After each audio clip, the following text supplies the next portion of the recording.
Olá, pessoal. Estamos iniciando mais um Cá Entre Nós. Todas as quintas-feiras, às 20 horas, o nosso encontro marcado aqui sempre com uma entrevista inédita. E, é claro, sempre sugerida por você. Você que nos segue nas redes sociais e que também envia o seu e-mail sugerindo as pautas a serem tratadas aqui em nosso programa. Se você ainda não se inscreveu no canal, por favor, inscreva-se. Ative o sininho para receber as nossas notificações. Aproveita que você está por aí, dá aquele like e, é claro, divulgue, comente os nossos vídeos em suas redes sociais e também nos seus grupos de WhatsApp. O tema de hoje foi sugerido pelo nosso seguidor Rubens Garcia, de São Paulo, a quem nós agradecemos de antemão porque a entrevista está muito bacana. Vamos lá, então? Emagrecimento saudável. Solta a vinheta.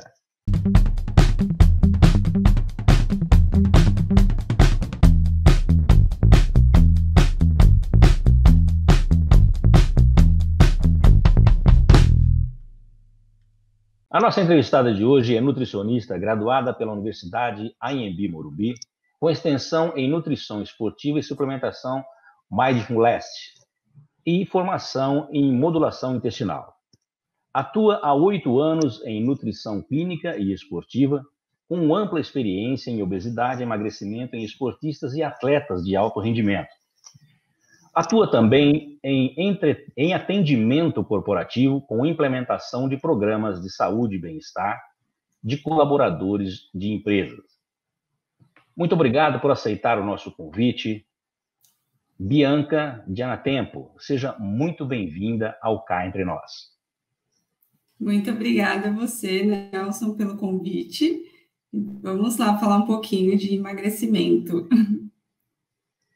Sem dúvida, estamos ansiosos aqui para fazer esse bate-papo com você, que eu tenho certeza que você vai nos passar muitas informações saudáveis, né? Como sugere o nosso tema.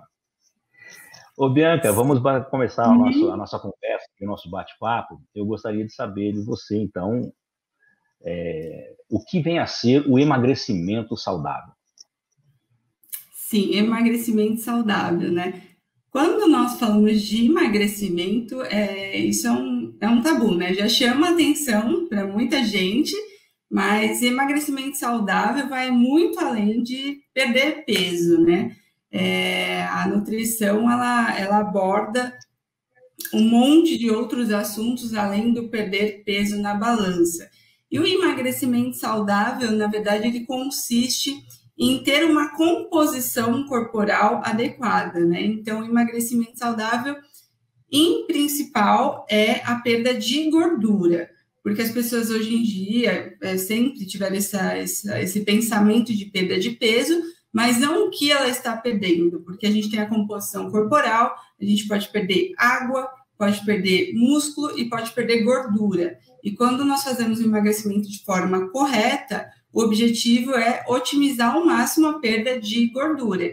E esse é o emagrecimento que, sim, vai ser saudável. E ele precisa ser saudável também do ponto de vista mental, né? Então, a pessoa precisa fazer uma alimentação que não prejudique o dia a dia dela e não cause outros tipos de problemas depois desse emagrecimento, né? Então, ela tem que perder de forma adequada um emagrecimento que não vá mudar a vida social dela. Então, ela tem que achar um equilíbrio, onde a pessoa vai comer de maneira adequada e também vai ter a vida social dela e também comer as chamadas besteirinhas em determinados momentos, e isso não vai ser o problema, ela vai continuar tendo esse emagrecimento. Então, é um ponto de equilíbrio que cada pessoa tem o seu tempo para chegar e cada paciente vai ter uma forma que a gente vai ter que trabalhar diferente para poder atingir esse emagrecimento saudável. Bianca, eu tinha uma outra pergunta aqui, não tem uma outra pergunta que você quase que meio que já respondeu, que é justamente saber quanto tempo leva para ter esse emagrecimento saudável, né? Você já meio que já falou que depende de cada paciente. Sim, depende de cada paciente, porém nós temos a teoria, né, os cálculos que nós fazemos na hora de elaborar um cardápio, imaginando qual tempo demoraria para essa pessoa perder peso. Mas isso tudo depende do paciente, depende de qual é o peso que esse paciente tem, qual que é o estilo de vida que ele leva, qual que é o metabolismo desse paciente. Então, não tem como ser uma ciência exata, né, que eu vou falar. Em tantos meses, você vai perder 20 quilos. Na verdade, vai depender do quanto o paciente vai se dedicar. Tem vários fatores que vão influenciar nisso, né? Mas nós temos a teoria, os cálculos que conseguimos fazer para ter uma estimativa de quanto ele vai perder. Mas depende de vários fatores e muito do paciente, né? Porque às vezes o paciente pode ter a melhor nutricionista, mas se ele não colocar em prática tudo que vai ser orientado, ele não vai conseguir chegar nesse objetivo. Tem os fatores hormonais também, que em algum momento da vida pode estar alterado, e aí é necessário também um acompanhamento em conjunto com um médico, um endocrinologista, um nutrólogo, para que isso seja tratado, para que ele tenha resposta dentro do tempo que é esperado também. Mas seria uma formulação individual, vamos dizer assim, né? Você vai analisar... Totalmente individual. O paciente, exatamente, e aí vai fazer a fórmula mágica, desde que ele acompanhe. E me diga o seguinte, Bianca, o que faz uma pessoa emagrecer muito em pouco tempo? Emagrecer muito em pouco tempo normalmente está associada a dietas restritivas, né? Então, no processo de emagrecimento, nós precisamos ter a restrição calórica, né? Então, um balanço energético negativo, consumir menos calorias do que a pessoa gasta, né? E aí, existem pessoas que fazem essa restrição calórica de forma adequada e tem pessoas que vão fazer dieta extremamente restritiva. Então, existe um cálculo que a gente faz de metabolismo basal, que é a quantidade mínima que o corpo necessita de calorias por dia. E quando a gente faz o emagrecimento da forma correta, a quantidade calórica que essa pessoa vai consumir tem que ser próximo desse basal. Se descer um pouquinho do basal, tem que ser pouca coisa, não pode fazer muito mais restrito do que a quantidade basal. Nas dietas restritivas, tem pessoas que vão lá e reduzem muito o valor calórico da dieta e ela vai perder peso com mais facilidade. Ou ela vai lá e pega e tira algum macronutriente da dieta, né? O que são macronutrientes? São os 3 nutrientes principais, que é gordura, carboidrato e proteína, e vai lá e retira um que normalmente é o carboidrato, né? Então, retira o carboidrato de forma drástica da dieta e tende a perder peso no início com mais facilidade e de forma rápida também. Só que nem sempre isso vai ser saudável, porque não vai ser uma coisa que a pessoa vai conseguir levar para o dia a dia dela e fazer por muito tempo. Então, ela perde o peso em um mês, consegue fazer um mês, daqui um mês a pessoa já não está mais aguentando fazer aquilo. Então, a tendência é que depois desse um mês ela retorne à alimentação anterior, que ela fazia disso, e volte a ganhar peso, né? Então, normalmente as dietas restritivas, muito restritivas, vão fazer a pessoa perder muito peso em pouco tempo. Bom, então, em se falando em dietas restritivas e não restritivas, acho que vem a calhar o que eu quero te perguntar aqui. O que nós devemos fazer para que os quilos perdidos não voltem mais? Exatamente. Os quilos perdidos, primeiro essa questão da restrição vai ser importante, uma restrição de forma correta, bem orientada, né? Nesses quilos perdidos que essa pessoa ela vai fazer de forma correta, ele tem que ser em um longo prazo, né? Então, a partir do momento que eu consigo fazer a pessoa perder bastante peso e ela se manter um ano, por exemplo, fazendo essa dieta, se ela se manteve um ano, ela aprendeu muita coisa nesse um ano fazendo isso, porque foi uma coisa que ela conseguiu fazer de forma constante. Então, foi uma coisa que foi adequada, né? Porque ela não vai passar um ano sem comer uma pizza. Então, ela buscou esse equilíbrio e buscou uma reeducação alimentar.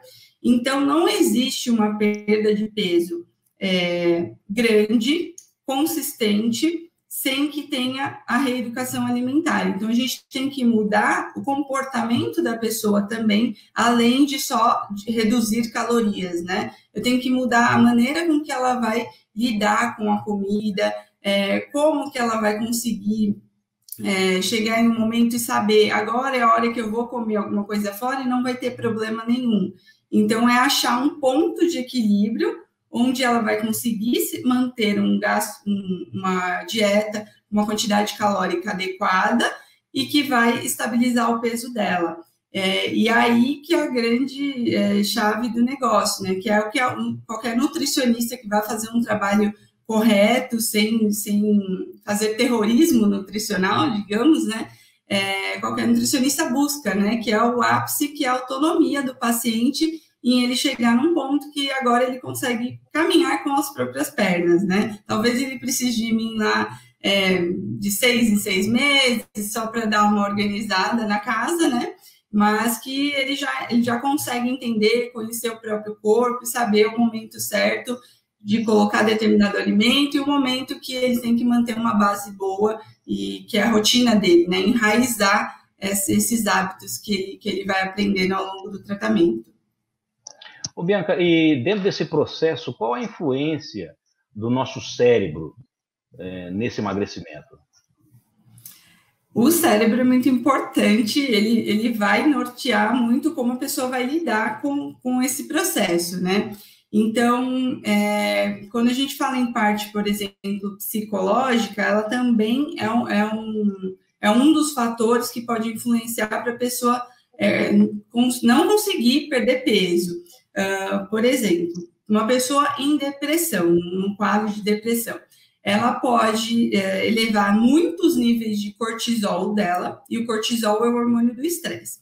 Esse hormônio do estresse, quando ele fica, os níveis séricos deles ficam altos por um bom tempo, né? Então ela chega em nível de estresse sempre, e esse cortisol sempre fica alto. Ele pode alterar a quebra de gordura. Então, ele vai inibir uma enzima que chama lipase. Essa enzima vai ser inibida, não vai quebrar gordura. E a pessoa pode não emagrecer por fatores psicológicos. Então, a nossa cabeça vai influenciar muito, inclusive até o quanto a gente acredita e o quanto a gente confia na hora de resolver fazer uma dieta. Se você não tiver uma empatia com o nutricionista, com quem está te ajudando nisso, a pessoa não vai acreditar que aquilo vai dar certo e a cabeça dela não vai deixar que aquilo dê certo realmente, porque se ela pegar uma dieta lá, olhar e não gostei dessa dieta, ela já vai começar fazendo estressada a dieta. E aí, chega lá, na hora que começa o decorrer do tempo, ela não vai conseguir fazer também por fatores psicológicos. Outros pontos que a gente tem também, uma pessoa, por exemplo, com depressão, ela tem níveis séricos de serotonina mais baixos. A serotonina também é o hormônio que dá a sensação de alívio, bem-estar. A dopamina, ela tende a ser mais baixa também. Então, vão ser pontos que vão influenciar diretamente no processo de emagrecimento. Então, cuidar do psicológico é extremamente importante. E, ao contrário, a gente também consegue, né? A gente consegue tratar com a alimentação da parte psicológica da pessoa, porque às vezes a pessoa ela entra num nível de estresse tão grande que na alimentação, a alimentação pode estar muito ruim a ponto de não ter nutrientes necessários para que a pessoa produza serotonina, por exemplo. E aí eu consigo, através da alimentação, melhorar o quadro psicológico dessa pessoa também. Então, ao contrário, também a gente consegue ter um resultado bom, né? Então, a parte psicológica é extremamente importante, os hormônios que a gente produz, que vão levar os sinais lá do nosso cérebro, aliás, para o nosso corpo, né? Tudo isso está em conjunto com como você vai reagir a determinada dieta, né? Perfeito. É muito importante realmente a parte psicológica, né? Dizem que quem tem que comandar o corpo é o cérebro, né? Não o estômago. Exatamente. Exatamente. Me diga o seguinte, e o que fazer para acabar com a famosa tendência de engordar? A tendência de engordar, se a gente for falar em teoria mesmo, a pessoa não consegue acabar, né? Nós nascemos com uma característica genética, e essa característica genética é sua e ela vai estar lá para sempre, né? Então, a tendência de engordar a gente não consegue alterar, mas a gente consegue, mudando o estilo de vida dessa pessoa, mudando os hábitos, fazer com que ela tenha um controle muito melhor do peso dela, né?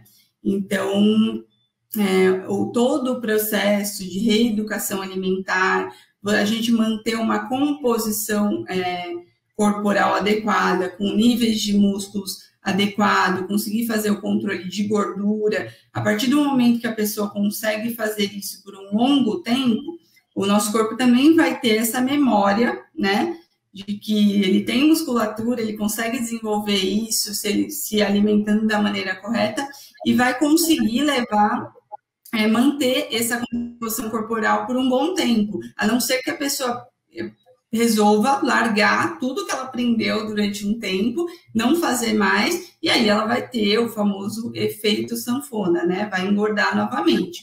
Mas a genética, infelizmente, a gente não consegue mudar, mas a gente consegue mudar muito os hábitos da pessoa. Se a pessoa resolver ter uma rotina adequada, enraizar esses novos hábitos, essa reeducação alimentar, ela vai conseguir se manter super bem.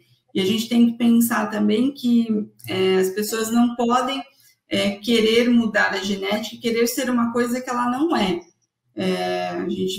Vamos dar um exemplo aí de repente, uma pessoa que tem um perfil maior, ela tem, por exemplo, bastante massa muscular, tem uma tendência de ganhar gordura maior do que outras pessoas, e de repente essa pessoa ela quer ser super magra, uma Gisele Bündchen da vida.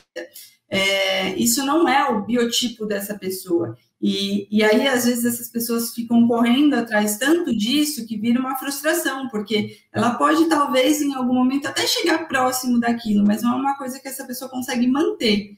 E aí, ela não conseguindo manter, ela vai se frustrar, e aí ela vai desistir novamente, engorda novamente. Então, a partir do momento que a pessoa tem a consciência de qual que é o seu biotipo, do quais são os seus pontos positivos e os seus negativos, e em cima desses negativos eu vou trabalhar um pouco mais, eu vou insistir um pouco mais nisso, a partir do momento que ela tem essa consciência, ela aceita o próprio corpo dela, né? E aí ela vai conseguir fazer um controle melhor disso e não ficar indo e vindo em dietas, né? E sempre se frustrar e acabar não tendo uma reeducação alimentar mesmo, enraizando esses hábitos que ela precisa aprender. Perfeito. Bianca, e como a alteração da tireoide pode influenciar na perda de peso? Então, a tireoide, né, ele é um órgão que a gente tem que produz esse hormônio, né, que é o TSH, o T3 e o T4. Existem alterações de tireoide que acontecem, às vezes, de forma genética, né, que a pessoa, normalmente a mãe teve, aí a filha vai ter também, e aí essa alteração desse hormônio pode levar ao hipertireoidismo ou hipotireoidismo, né? Quando esse hormônio TSH está aumentado, ela leva ao hipotireoidismo. E o hipotireoidismo, ele tem uma característica que é de fazer a pessoa não conseguir perder peso com facilidade. Então, a perda de peso ela é mais difícil, a pessoa tende também a ter alterações, por exemplo, intestinais. O intestino, a gente chama de um segundo cérebro, né? Porque ele também tem uma influência direta no metabolismo, porque a partir do momento que o intestino não está tratado, a absorção de nutrientes não é feita de maneira correta também, e aí essa pessoa vai ter outros problemas. Então, ela pode ter queda de cabelo, ela pode ter unhas mais fracas, ela pode ter uma fadiga excessiva, e a partir do momento que essa fadiga excessiva acontece, ela tende a ficar um pouco mais deprimida, sem muito ânimo para fazer as coisas, e aí é uma reação em cadeia, né? Então, se ela desanima, ela tende a comer mais, ela tende também a não querer fazer atividade física, não vai ter um gasto calórico tão bom, o metabolismo já não está tão acelerado por conta desse hormônio, e aí acaba complicando muito e a pessoa não consegue perder peso. E pode acontecer o inverso também, né? Esse TSH dessa pessoa, ele estar muito baixo e ele virar o hipertiroidismo. E aí, o hipertiroidismo acontece que a pessoa pode emagrecer muito, ela pode ter taquicardia, ela pode ter crises de ansiedade, porque esse hormônio também está desregulado de forma inversa. Então, são 2 pontos que pode acontecer. O que é mais comum hoje é o hipotiroidismo, que de uns tempos para cá as pessoas têm tido muitas alterações de tireoide e também muitos nódulos, né, na tireoide, principalmente as mulheres. Tem sido muito comum a incidência do câncer de tireoide. E aí, hoje em dia, quando acontece isso, né, às vezes tem um nódulo lá, acaba tirando a tireoide por completo e a pessoa fica dependente de tomar o hormônio da tireoide para a vida toda. E a tireoide também, ela também tem relação na gravidez, né? Quando a mulher fica grávida, esses níveis de tireoide, eles aumentam e pode dar algum problema para o bebê, né? Então, a mulher que tem hipotireoidismo, antes dela engravidar, ela tem que fazer um tratamento antes, manter esse TSH numa faixa mais baixa, porque ele tende a subir na gestação. Então, aí tem que tomar bastante cuidado para que não tenha impacto no bebê isso. Ô, Bianca, você já falou um pouquinho no começo do nosso bate-papo sobre depressão, mas acho que vale a pena a gente voltar a falar um pouco mais sobre ela, principalmente nessa época agora, com o isolamento social aí acirrado. Eu gostaria de saber quais são as consequências da depressão no nosso corpo. A depressão, a gente tende a diminuir muito esses níveis de serotonina, né? É a famosa reação em cadeia, né? Então, a pessoa precisa se alimentar muito bem, ela precisa ter um apoio psicológico, e quando a pessoa não procura isso, a depressão pode realmente ser o fundo do poço para algumas pessoas, né? E algo que as pessoas não conseguem sair. O isolamento social, né, essa fase que a gente já está vivendo há mais de um ano, tem aumentado muito a incidência de depressão, de distúrbios do sono, distúrbios de ansiedade. Isso é algo que eu tive muito com os meus pacientes nos últimos tempos, né? Eles sumiram por um tempo, principalmente no ano passado, e a grande maioria que veio no segundo semestre do ano passado, muitas pessoas vieram com quadro de ansiedade, de depressão e tomando já medicamento. E a depressão ela pode ser tratada com alimentação, como a gente já falou anteriormente, né? Então, tratar do intestino é muito importante, porque o intestino ele tem a relação direta com a depressão, porque quando você chega em níveis de estresse alto, você tende a comer muito mais gordura, muito mais açúcar, muito mais alimentos industrializados, né? Esses alimentos industrializados, todos esses alimentos que são mais agressores da parte intestinal, vão fazer com que lá no intestino você produza bactérias, que a gente chama de bactérias ruins. Existem bactérias boas e ruins para o intestino. Quando a gente se alimentando desses alimentos, você vai alimentar as bactérias ruins do intestino, e essas bactérias ruins vão mudar uma via de absorção, de produção de serotonina no nosso intestino, e aí você não vai produzir serotonina. E essa serotonina, estando muito baixa, vai fazer com que a pessoa tende a aumentar ainda mais esses sintomas de depressão, né? Então, fazer um tratamento aliado à alimentação, um tratamento psicológico também, porque o tratamento multidisciplinar vai ser muito importante, né? Então, fazer o tratamento externo e cuidar do seu corpo com relação à alimentação faz toda a diferença para que esses sintomas da depressão não se agravem mais. Então, o estilo de vida contribui muito, atividade física, Hoje em dia, a terapia é muito importante, né? Os psicólogos são dos nossos maiores aliados nisso, e a alimentação, porque se não se alimentar bem, também as coisas não vão fluir, e aí a pessoa vai depender também de medicação, né? E essa é a ideia, que não seja, que não aconteça, né? Ela pode depender de medicação, às vezes no início, para que essa medicação coloque ela no eixo de uma forma mais rápida, mas tem que ter o resto do tratamento, né? Porque senão a pessoa vai ficar à base de medicação para sempre. Então, tem que procurar uma terapia, tem que procurar um nutricionista para tratar da sua alimentação e um educador físico para que você faça atividade física também, porque é quando a gente produz vários hormônios também que vão fazer diferença na depressão. A vida não é tão simples assim, né? Tem que ter muita... Além de tudo isso, todo esse aparato de profissionais, você tem que ter o que é muito importante, que é a força de vontade e a perseverança para que você consiga fazer tudo isso. E ainda se falando em emagrecimento saudável, Bianca, quais são os passos mais importantes para nós iniciarmos esse emagrecimento? Sim. Quando a gente fala de emagrecimento saudável, a gente tem duas vertentes, né? Qualquer dieta que a pessoa resolva fazer com qualquer objetivo, seja emagrecimento ou, de repente, uma hipertrofia, que é o ganho de massa muscular, são duas vertentes que devem ser seguidas. A quantidade que você come, então, como eu já falei, o déficit energético negativo, consumir menos calorias do que você está gastando, e a qualidade alimentar também é muito importante. E é daí que também vem a reeducação alimentar, né? Então, o emagrecimento saudável, ele consiste nessas duas vertentes. Quando a gente fala, então, de quantidade, é só reduzir caloria da forma correta, né? Não fazer aquela redução drástica de caloria. E aí, na qualidade, entra um negócio um pouco mais complexo, né? Então, a gente tem que falar de duas outras coisas que são muito importantes, de macro e micronutrientes. Os macronutrientes, então, como eu já falei também, são as gorduras, as proteínas e os carboidratos, né?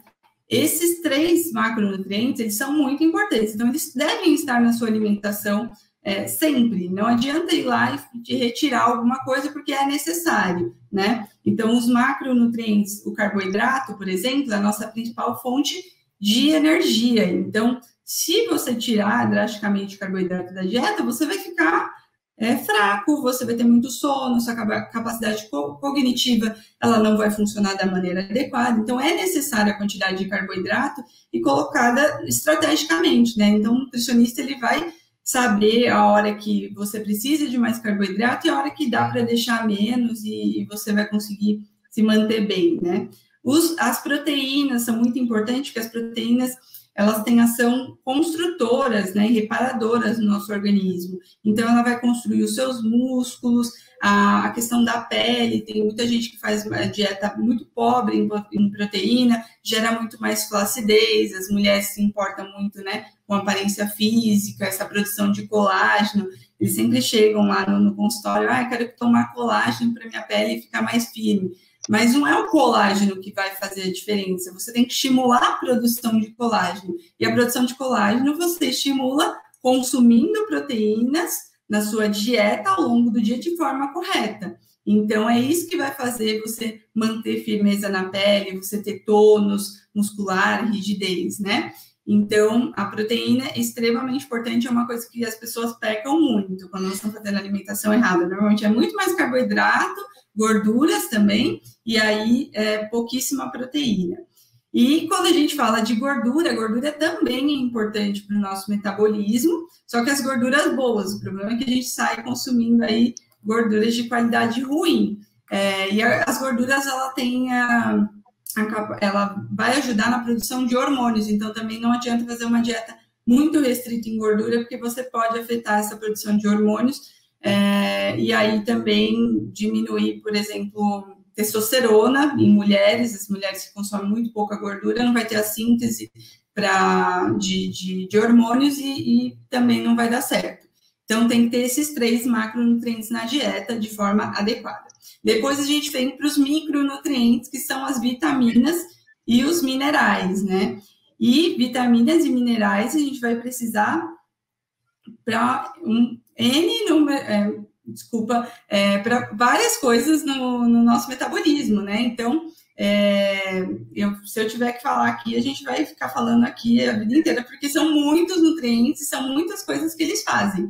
Então, precisa estar muito bem adequado. Então, a variedade vai ser muito importante, né? Então, quando a gente fala de alimentação colorida, quanto mais cor tiver na sua alimentação, mais vitaminas e minerais você vai ter. Então, é por isso que é muito importante, não é só o colorido por colorido, né? Porque ali vai ter muito, você vai variar tudo que você precisa e isso é extremamente necessário, né? Por exemplo, eu vou dar um exemplo aqui na tireoide, voltando. A tireoide, ela é muito importante para produzir os hormônios. Se você pode, uma pessoa que tem hipotireoidismo, às vezes ela precisa de consumir o TSH, né? Consumir o T4, o T3, ela consumindo esse hormônio, a tendência é que ela aumente, que ela melhore seus níveis de TSH e aí controle a sua tireoide. Mas existem momentos em que a pessoa não está se alimentando bem e ela precisa de selênio e zinco. Então, a gente fala que a tireoide, ela funciona como um carro, né? Você dá o hormônio e esse hormônio é a gasolina desse seu carro.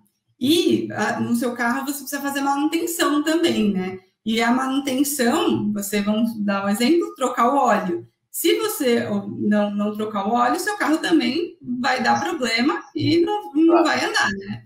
E é a mesma coisa com a tireoide. Se você não colocar zinco e selênio, que participa desse carro aí para funcionar, a tireoide não vai funcionar também, entendeu? Então, já peguei vários casos de pacientes que com o TSH altíssimo, colocando lá o hormônio, não dava certo e a gente precisava só colocar zinco, selênio, magnésio. Quando a gente colocou esses micronutrientes, a pessoa passou a melhorar os seus níveis da tireoide, né? Então, aí, assim, adequou. Então, eles participam de forma indireta, né? Então, a gente pode contar os macronutrientes como a gasolina do nosso carro e os micro, né? Vão ser os que vão fazer a manutenção de tudo isso, que vai trabalhar ali de forma indireta no nosso corpo. Ô, Bianca, e dentre os macronutrientes, nós podemos dizer aí que os carboidratos são os grandes vilões da perda de peso? Não, mas eles não são os vilões. A gente não pode considerar que nenhum alimento é vilão. Ele só vai ser vilão caso você não saiba lidar com ele, né? Então, o carboidrato, como a gente já falou, é a nossa principal fonte de energia. Tirar o carboidrato não vai te ajudar e você não vai conseguir manter essa dieta a longo prazo, né? Então, o carboidrato, ele deve ser usado de forma inteligente. Então, o nutricionista, ele sabe a hora certa de colocar determinada coisa na sua dieta e você vai poder continuar consumindo carboidrato, né? Então, nunca pensar que algo, um alimento por si só é o vilão. Não, você tem que saber colocar ele na hora certa. E o problema de hoje em dia, que as pessoas acabam colocando ele como vilão, é porque as pessoas não sabem lidar com ele, né?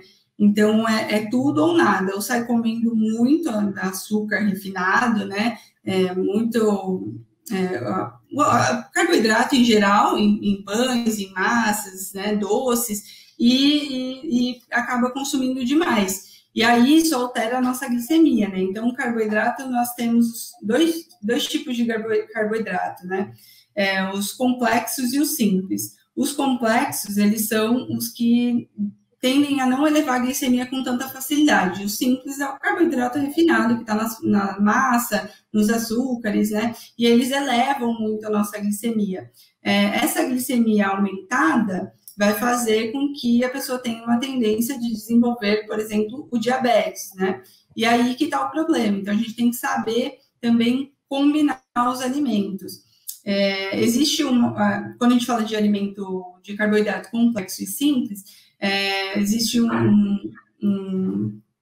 uma nomenclatura que a gente chama que é índice glicêmico, né? Então, a gente consegue controlar esse índice glicêmico, que é o quê? é a velocidade com que o carboidrato vai virar açúcar na sua corrente sanguínea.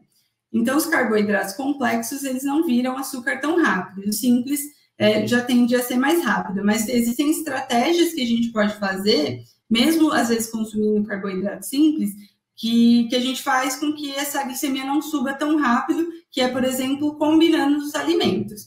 Então, se a gente for falar de um doce, por exemplo, qual seria o momento ideal para comer um doce? No seu almoço, como uma sobremesa, ou ele à tarde lá avulso? A resposta certa seria no almoço, porque vamos pensar no almoço. Se você fez uma refeição adequada, você comeu lá a proteína, você comeu bastante legume, verdura, fez aí meio prato de salada, aí você comeu o seu arroz e feijão, no final você resolveu comer uma sobremesa.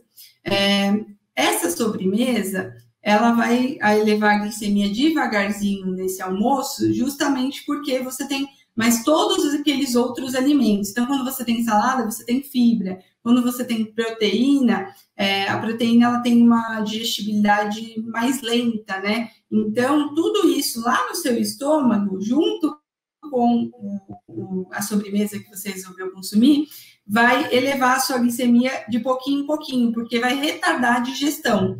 Quando você come uma sobremesa sozinha no período da tarde, por exemplo, você colocou lá essa sobremesa, chegou lá no seu estômago super rápido, como ela digere muito rápido, a glicemia sobe muito rápido.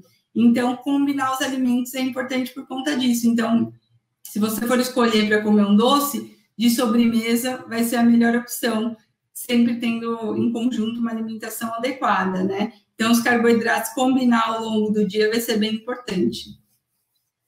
Ô, Bianca, e essa questão dos exercícios, eles compensam a alimentação desregrada ou não? Compensar, não. Se a pessoa resolver fazer exercício só com esse pensamento de compensação, ela vai acabar se dando mal, porque o gasto calórico que você vai ter no exercício, né, ele é bacana, o exercício ele vai fazer com que a pessoa aumente esse gasto calórico, mas se ela comer muito, ela vai ter que ficar o dia inteiro ali fazendo exercício, e aí não vai adiantar, né? Eu já tive casos de pacientes que resolveram emagrecer, entraram na academia e passaram a, por exemplo, contar calorias, né? Entrou na internet lá, viu quanto de calorias ele gasta em tal exercício e quanto de calorias ele precisa para perder tanto de peso. E aí, passar 3, 4 horas na academia fazendo muito exercício e conseguir perder peso aí sem mudar nada na alimentação. O problema é que isso a gente não consegue manter. Quem que consegue lá ficar fazendo exercício, e exercício de alta intensidade, né? Ficar lá fazendo exercício mesmo, não conversando na academia. Quem consegue fazer isso por 4 horas todos os dias? Além de não ser o ideal, porque não é o ideal fazer tanto exercício assim, porque você leva o seu organismo ao estresse também, né? O excesso de exercício também não é interessante. Além de não ser o ideal, não vai compensar, porque se essa pessoa não parou de comer em grandes quantidades, ela não vai dar conta disso. Então, a hora que ela parar de fazer exercício, ela vai engordar tudo de novo, que já foi caso que eu já tive no consultório, de pessoas que resolveram mudar pouco a alimentação, fazer muito exercício, um mês que não dá para fazer exercício, engordar tudo. E tudo mesmo, assim, nesse caso desse paciente que eu já tive, ele perdeu 20 quilos, depois ele fazia essas 3 horas de academia todos os dias, regrado. Teve um mês que ele não conseguiu ir para a academia, porque, enfim, trabalho, correria do dia a dia, ele ganhou 15 quilos nesse um mês. Não tinha mudado nada da alimentação. Então, não pode ter esse pensamento de compensação, mas tem que ter o pensamento de que sim, exercício físico é muito importante. Além de você aumentar o seu gasto calórico, você vai produzir hormônios que vão te dar sensação de alívio, bem-estar. Então, ele deve existir para melhorar suas articulações, para você ter condicionamento, deve ser feito, deve estar na sua rotina, mas não em forma de compensação. Legal. Bianca, agora dúvidas pontuais. Se comemos gordura, realmente aumentaremos o nosso peso? Não necessariamente também. Só se a gordura é o macronutriente que mais fornece caloria, né? Então, carboidratos e proteínas, 1 grama de carboidrato e proteína fornece 4 calorias. 1 grama de gordura fornece 9 calorias para a nossa dieta, né? Então, ela é a mais calórica. Porém, a gordura, como eu já falei, ela também é importante para a produção de hormônios. Então, as gorduras boas são muito importantes. Gorduras de qualidade boa, como, por exemplo, o abacate, o azeite, os nuts, né, as castanhas, são alimentos que devem estar na dieta e não necessariamente você vai engordar por conta disso. Mas tem que controlar a quantidade, porque se é calórico, e para manter o peso ou para emagrecer, você precisa ter o déficit calórico ou manter uma quantidade calórica mediana para manter o seu peso, então precisa só controlar, mas essas gorduras são importantes. O que a gente não pode consumir em excesso são gorduras saturadas, essas gorduras estão presentes principalmente nos alimentos industrializados, né? Então, isso tem que ser tomado cuidado, mas não pode tirar completamente a gordura. Tá legal. Bianca, cá entre nós, os alimentos naturais são necessariamente saudáveis? Cá entre nós, sim, com certeza são mais saudáveis. Quanto mais alimentos saudáveis você tiver na dieta, melhor vai ser para a sua saúde, né? Então, a regra descasque mais e desembale menos, porque vai ser mais saudável para você. Legal.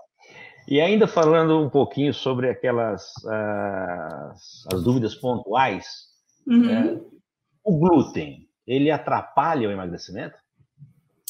Ele pode atrapalhar para quem tem alterações com glúten, né? Quem tem a sensibilidade com glúten pode sim atrapalhar e muito, mas não necessariamente para todo mundo. A gente tem alguns alimentos que são mais agressores, principalmente para a parte intestinal, e como o intestino é muito importante quando a gente fala de processo de emagrecimento, ele pode sim atrapalhar. Então tem que tomar cuidado. Se a pessoa tem reação com glúten, se ela percebe que ela passa mal, se ela já fez um exame e deu positivo, aí precisa ter um controle, porque se ela continuar comendo, vai gerar uma inflamação crônica no metabolismo dela, e essa inflamação vai impedir com que ela tenha um emagrecimento. Legal. Bianca, nossa, muito obrigado por essa entrevista super bacana, esclarecedora. Aprendemos muito com você hoje aqui. E agora nós vamos deixar aí o nosso espaço para que você deixe os seus contatos, para que as pessoas possam falar diretamente com você, e que você também deixasse uma mensagem aí para os nossos seguidores. Bom, primeiro eu quero agradecer pelo convite, é bem bacana, eu adoro falar isso é o que eu vivo e acredito muito. Quando a gente fala de emagrecimento, a gente tem que falar de emagrecimento como um todo, como um estilo de vida, como algo que é para a sua vida e você vai cuidar do seu corpo. É muito importante que a gente tenha esse autocuidado, né? Então, cuidem do seu corpo, não tratem isso como simplesmente uma dieta que você vai fazer. O momento que você resolve mudar o seu estilo de vida e mudar como que você vai ter a relação com o alimento, né? É o momento que você vai fazer isso e vai dar certo, tá? Então, procurem um nutricionista para te orientar, porque se você procurar um nutricionista, ele vai te dizer a maneira correta de fazer isso, e isso não vai ser um sofrimento, isso vai te ajudar e vai mudar a sua vida. Legal, muito obrigado. Enquanto você estava falando aí, eu coloquei os seus contatos aqui no nosso rodapé do nosso programa, para que as pessoas também possam falar com você e também dizer que o currículo completo da Bianca e os contatos dela direitinho também estão descritos no canal aí. Sugiro que todos entrem e façam as pesquisas, é bem interessante. Queria aproveitar aqui e fazer um agradecimento especial para o professor Rubens Garcia, de São Paulo. Foi através dele que nós chegamos até a Bianca e conseguimos essa entrevista super bacana. Muito obrigado ao professor Rubens e obrigado a você, Bianca, tá bom? Obrigada a você, Nelson, pelo convite. Imagina. Hoje nosso bate-papo foi com a Bianca Giannatempo. Semana que vem estaremos de volta com outra entrevista sugerida por você que nos segue nas redes sociais e que sempre está enviando o seu e-mail sugerindo as pautas a serem tratadas aqui no nosso programa. Se você ainda não se inscreveu no canal, já sabe, inscreva-se, dá aquele like, ative o sininho para receber as nossas notificações e divulguem os nossos vídeos nas suas redes sociais e também nos seus grupos de WhatsApp. A todos que ficaram conosco até agora, nosso muito obrigado pelo carinho da audiência e até a semana que vem, se Deus quiser. Solta a vinheta.